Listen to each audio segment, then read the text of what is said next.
আজ 2 মিনিটে প্রচুরক শিখব। এই অঙ্কটি পরীক্ষায় বারবার আসে। চলো শুরু করি। মাই ডিয়ার স্টুডেন্ট, এই প্রচুরক নির্ণয়ের জন্য আমাদের সর্বপ্রথমে সর্বাধিক গণসংখ্যা খুঁজে বের করতে হবে। আমাদের গণসংখ্যা দেওয়া আছে 4, 8, 10, 20, 12, 6। এই গণসংখ্যাগুলোর মধ্যে আমাদের সর্বোচ্চ বা সর্বাধিক বা সবচেয়ে বড় গণসংখ্যা কত দেওয়া আছে? সর্বাধিক গণসংখ্যা আমাদের আছে 20। এই সর্বাধিক গণসংখ্যার শ্রেণী হবে প্রচুরক শ্রেণী। তাহলে আমরা লিখতে পারি, মাই ডিয়ার স্টুডেন্ট, গণসংখ্যা সর্বাধিক 20 আছে 60 থেকে 64 শ্রেণীতে।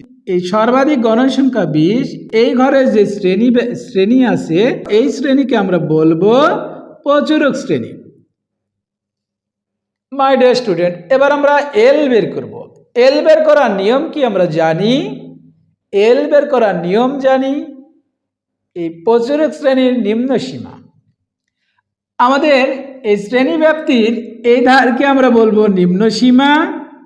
তাহলে আমরা কি বলবো?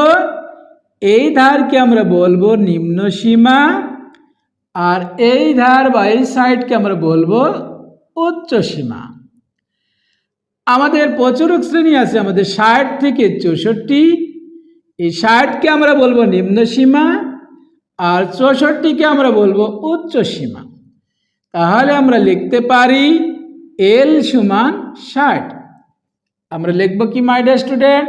এল সমান 60। এবার আমরা F1 বের করব। F1 বের করার নিয়ম কি আমরা জানি? এই সর্বাধিক বা সর্বোচ্চ গণসংখ্যা বিয়োগ তার আগের ঘর বা তার ওপরের ঘর বা তার পূর্বের ঘর। তাহলে আমরা লিখতে পারি এই 20 বিয়োগ 10। তাহলে আমরা লিখবো কি my dear student? F1 equal to 20 বিয়োগ 10 সমান কত হবে? 10 হবে। আমরা এবার F2 বের করব। F2 বের করার নিয়ম কি মাই ডিয়ার স্টুডেন্ট? এই সর্বাধিক গণসংখ্যা বিয়োগ তার নিচের ঘর বা তার পরবর্তী ঘর বা তার পরের ঘর। তাহলে আমরা লিখতে পারি F2 সমান 20 বিয়োগ 12। তাহলে আমাদের কত হবে? F2 ইকুয়াল টু 20 বিয়োগ বা minus 12 equal to 8। My dear student, আমাদের এবার শ্রেণী ব্যাপ্তি বা শ্রেণী ব্যবধান বের করব। আমাদের এই শ্রেণীতে আমাদের শ্রেণী ব্যাপ্তি হবে কত? এখানে কতটি আমাদের সংখ্যা আছে? 45, 46, 47, 48, 49। এই 45 থেকে 49-এর মধ্যে আমাদের মোট 5টি সংখ্যা আছে। তাহলে আমরা বলতে পারি শ্রেণী ব্যাপ্তি বা শ্রেণী ব্যবধান বা এইচ-এর মান হবে 5।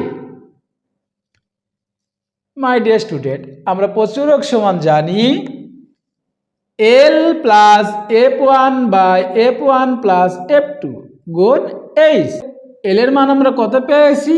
এল এর মান আমরা পেয়েছি 60। তারপরে কি চিহ্ন? প্লাস চিহ্ন, প্লাস চিহ্ন দিয়ে দাও।